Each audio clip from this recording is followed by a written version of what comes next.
I'm Julian Ridgway and I'm the managing editor at the archive here. The Getty Images archive in London is really a kind of repository of press collections, press photography, going right back to the birth of photography and the birth of commercial photography, but also stretching back into kind of illustrations and all illustrative material that would have been used in publishing right from its beginnings. Do you have any sense of how many actual images you've got in that? It's a very, very hard question to ask because there are, as you've already seen, so many different types of images. But there's something approaching 94 million we've estimated out there, and that's actually just one part of 4 archives that we have access to around the world. So there are 2 archives in America, one here and one in France, which between them all we've probably got something like 150 million analog assets and analog images on the files for all of those archives. So yeah, it's a huge collection. It tells us an enormous amount about jazz social history, and that can be kind of all parts of social history, but also a lot about music history and a lot about jazz. My name is Verity and I'm the picture editor for Everything Jazz. A picture editor is essentially, the editor of the visual elements of a story. So I receive the stories from our editorial team, I read through them and I select the photographs or illustrations, visuals that match the story accordingly. We are at the Getty Images archive today, and this opportunity came up for us to see what we've been looking at digitally, physically here at the archive.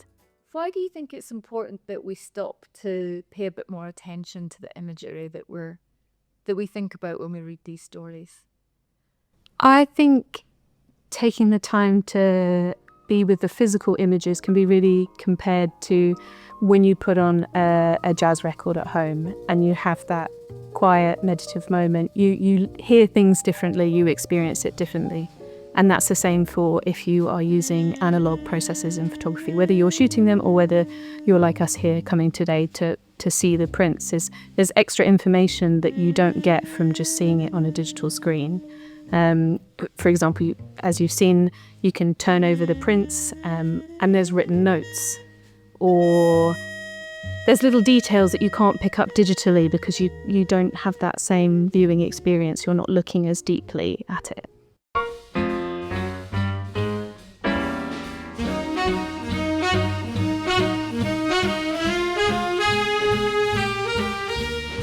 So this is one of the earliest jazz pictures that we've actually got in the archive here, because the archive it's really focused on UK press archives and UK press photography. And so actually, obviously with jazz being kind of a form starting in America, it's quite thin in terms of where our coverage starts. So there were some bands and artists that had come over in the period before the 1930s when these pictures are from. There'd been a couple of artists had come over in about 1919, and it had been really, really popular.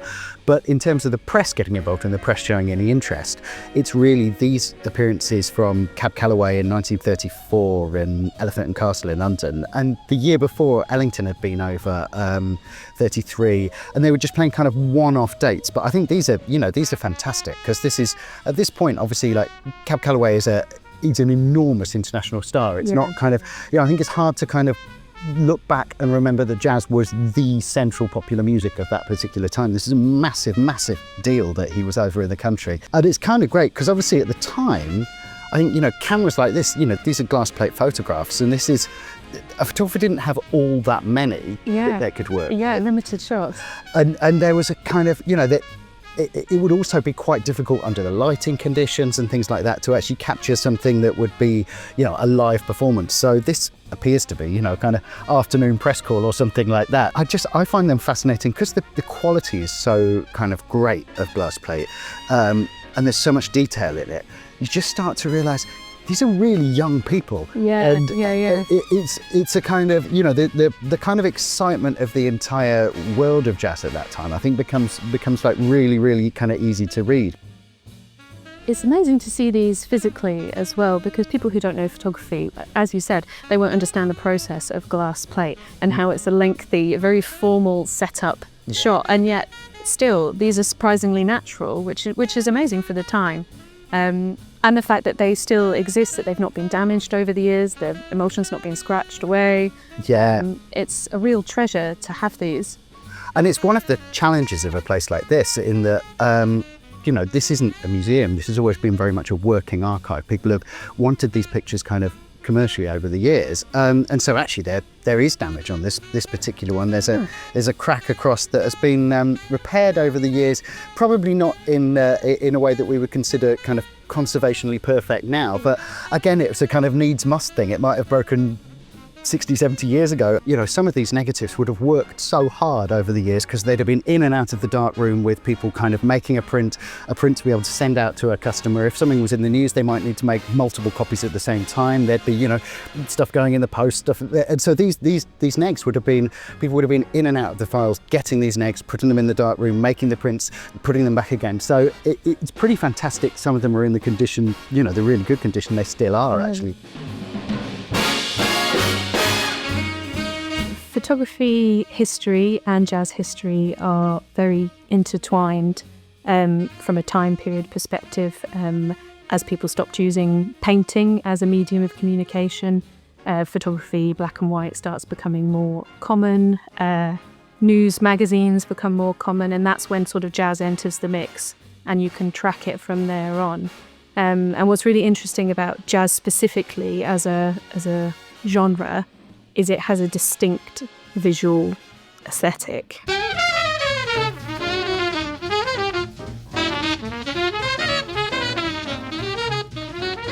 So I've noticed there's a lot of British artists that you've picked out in the selection here, and less American artists. Is there a reason for that? Yeah, I mean, it's mainly what we've got here. This is mainly an archive of British press photography. And so it was largely limited to the sorts of things that you could photograph in Britain and maybe kind of closer by. So actually there was a practical thing with jazz that it was huge in Britain in the 30s, as we saw with Cab Calloway, but the musicians themselves couldn't actually come over to play due to there were conflicts between the Musicians Union in this country and the American Federation of Musicians, which is an equivalent body in the US, and so there were big limitations about musicians coming between countries on the basis that there was a musician in that country who could do that job. It wasn't fair. It was depriving them of work and of a role. So it was quite an understandable process, but that was really designed for the sort of orchestral classical world where musicians might be interpreters of music.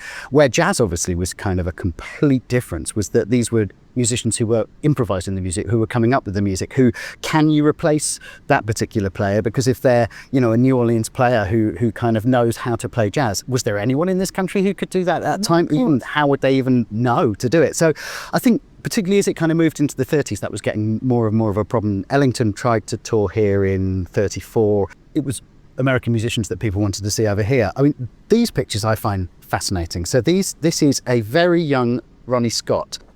These are taken in 1949. He's at the Club 11 which was in London, and he actually did get to hear bebop as it was developing in the 40s, because he played occasionally amongst the bands on the liners, like the Queen Mary and whatever going over, and so he was able, as well as getting some work, he couldn't work in the States, but he could go over there and go and see artists. He could go and buy the records. Well, I suppose actually with bebop he couldn't buy the records, because that's the whole thing, isn't it? There was a ban on recording that kind of caused it to happen. It was a similar sort of thing. The American Federation of Musicians were also trying to ensure musicians had a proper recompense from records that were being made. Obviously there was a lot of money in records, particularly in the world of jazz. And there was actually a strike on recording a couple of times in the 1940s, which meant that there were no new records coming out, which is kind of quite intriguing. There was also a shellac shortage as well, because the war was going on. So there's all these things that meant that bebop didn't get onto record in quite the sort of same speed that some previous musics had. So it was kind of developing in its own world within particularly the New York clubs and things like that. Which meant it was sort of a non-recorded form. So you really in its early days of like sort of Parker and Gillespie and things in New York, you kind of had to see it. There wasn't really a kind of way of bringing it back. So that's kind of obviously a bit of a challenge for UK musicians like Ronnie Scott, who were really excited by this new form, but had to physically get over to the States to be able to actually hear it. These are a really interesting picture of the fact that, you know, in London was just having to do what it could do. So these ones are from, these are playing at, it was the Feldman Club, which was on Oxford Street. It's still there because it's the 100 Club. And it's a kind of, you know, again, that was already a jazz club in the late 40s. So there is something much more kind of domestic about the jazz musicians that we have pictures of here in that era.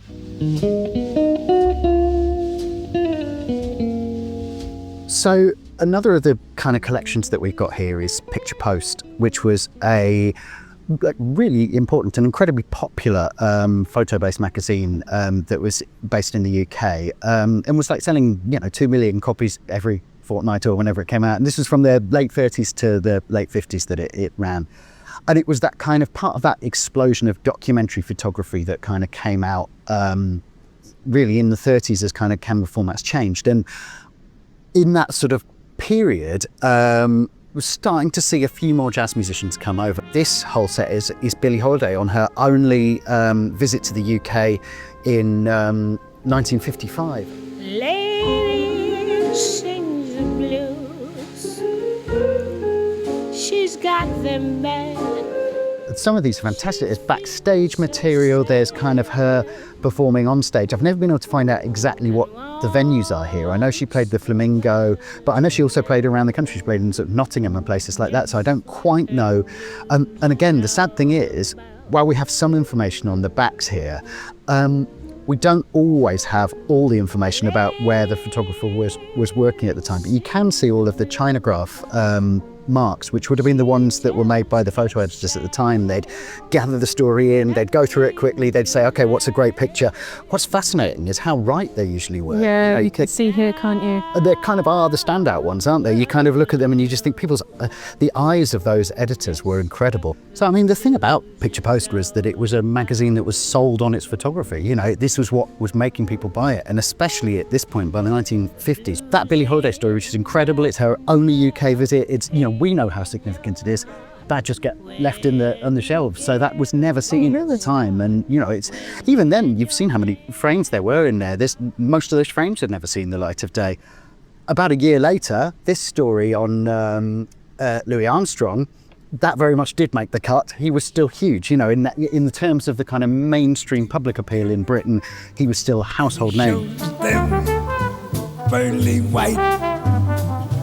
Just a jackknife. He got a huge double-page spread, and these pictures are great as well. I don't know, for example, if these, you know, it's a great portrait sort of run, and again, pretty informally, just backstage by the look of it. I don't know if we've even ever digitized any of these. You know, we've digitized a lot from this story, but as you can see, there's hundreds and hundreds and hundreds of images, and you know, maybe we've got 5-10 of this online. So with every story like this that we come across, there might be this whole hidden history that's kind of never seen the light of day since the mid-50s. But, you know, all these portraits are just great.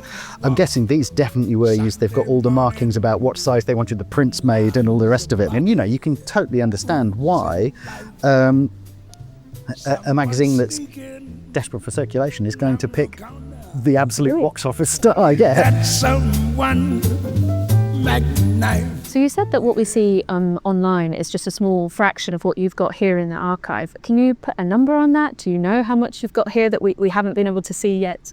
I'd say it's an incredibly difficult question to answer. You know, I think we've estimated it's less than 5% is what's digitized here. The reason it's quite hard to estimate is because, you know, we don't always know how many duplicates and things like that are on file. Often in times past, it wouldn't just be the negatives, we'd have lots and lots of prints because you needed multiple prints to be able to sell them to multiple customers and things like that. But when you look at a story like this, I think it exemplifies it.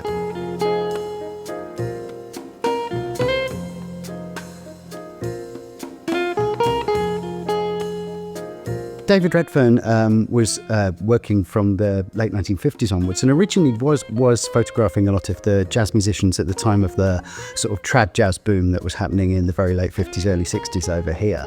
And that partly relates to that question of American musicians not being able to perform in this country. And so there was kind of almost a homegrown jazz that was going on at the time.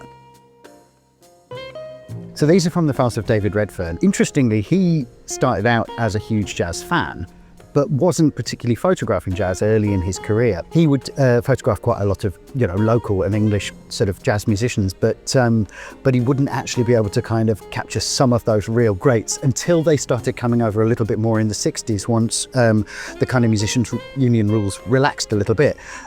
It's a kind of irony, actually, that David Redfern was making his the success of his career on photographing 1960s beat groups and British groups that were actually part of the British invasion that started to kind of equalise that musicians union kind of issue. So it was as a result of those the Stones and the Beatles going over to the States that suddenly there was a flood of jazz musicians who were able to come over here. And so David was able to then photograph them as they were appearing on sort of TV shows and things like that. What's so lovely about them is it's colour from a time, really before colour's been a huge part of the jazz world, and partly because they are on TV shows. And so there's the kind of effects of studio lighting, there's kind of partly the cameras had started to get, in terms of the emulsions of films, they get better at capturing people in low light, but certainly TV lighting really helped. These ones of West Montgomery I absolutely love. It's just the lighting's perfect because of that kind of relatively controlled TV environment.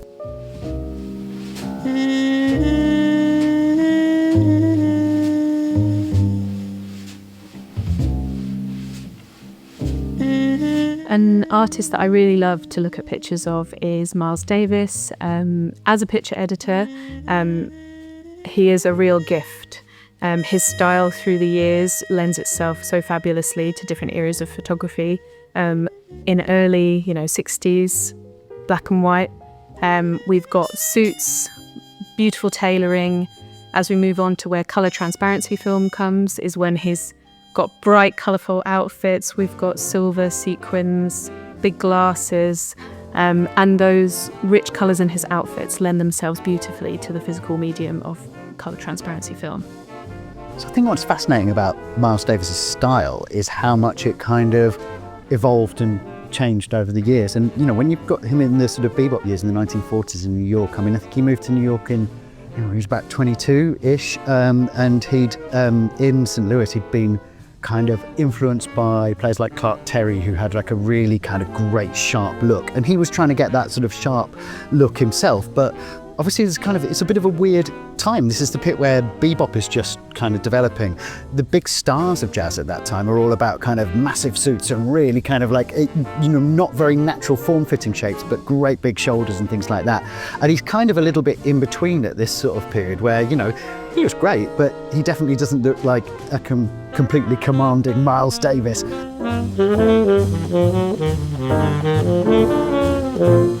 I think from, there's this period in the late 60s where Miles Davis had moved from that kind of, moved to a more European look. He was always very into sort of tailored suits and things like that. But at this point, it was Italian tailoring that he was really, really into. And then there's this kind of hinge point, 68, 69, around the time that he met Betty Davis. And suddenly he's out of the suits, he's into, this is Newport 69, so kind of really that point where his kind of electric fusion thing is starting. He's playing rock venues, he was playing places like the Fillmore East in New York and things like that, and he was hanging out with lots of rock musicians, and so his whole look kind of transformed with it. But I think it's really interesting that he is always he sort of embodies whatever he's doing at a given moment in his career, doesn't he? He's kind of like suddenly here when it's all kind of like wild and electric. Some of the most fantastic outfits. I mean, this is Montreux 73, I think, with this kind of sparkly tank top. Yeah, absolutely. Which, I mean, for a 48-year-old man or whatever it was, you've got to be pretty bold to be carrying that off. And he does carry it off. It looks amazing. Great.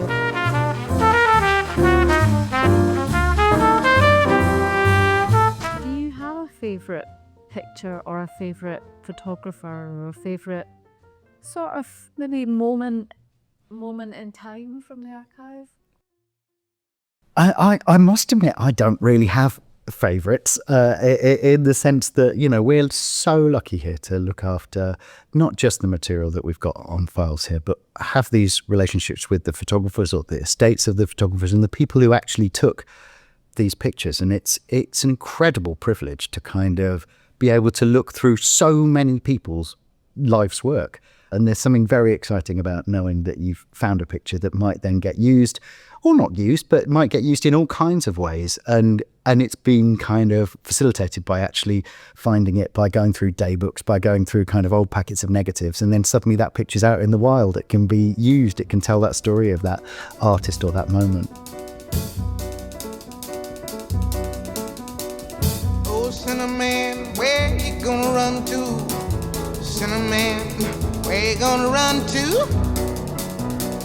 Where you gonna run to? All on that day